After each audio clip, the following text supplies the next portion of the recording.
Masih dari Jawa Tengah, Saudara, sebuah pabrik pengemasan minyak goreng di Kabupaten Tegal, Jawa Tengah terpaksa menutup produksinya. Pemilik pabrik mengaku tidak bisa menjual harga minyak goreng sesuai harga eceran tertinggi yang ditetapkan pemerintah karena akan merugi. Pabrik pengemasan minyak goreng ini mengemas minyak goreng curah yang dipasarkan di Jawa Tengah dan sebagian Jawa Barat. Pemilik pabrik mengatakan ia tidak bisa menjual minyak goreng curah sesuai harga eceran tertinggi pemerintah sebesar Rp11.500 per liter.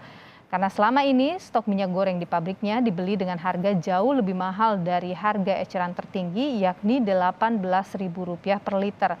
Sehingga pengusaha akan merugi jika menjual sesuai harga yang ditetapkan pemerintah saat ini.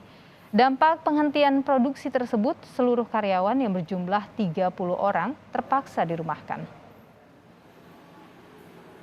Tetapi kami sebagai pelaku usaha pengemas, kami belum bisa untuk memproduksi dan menjual barang kami.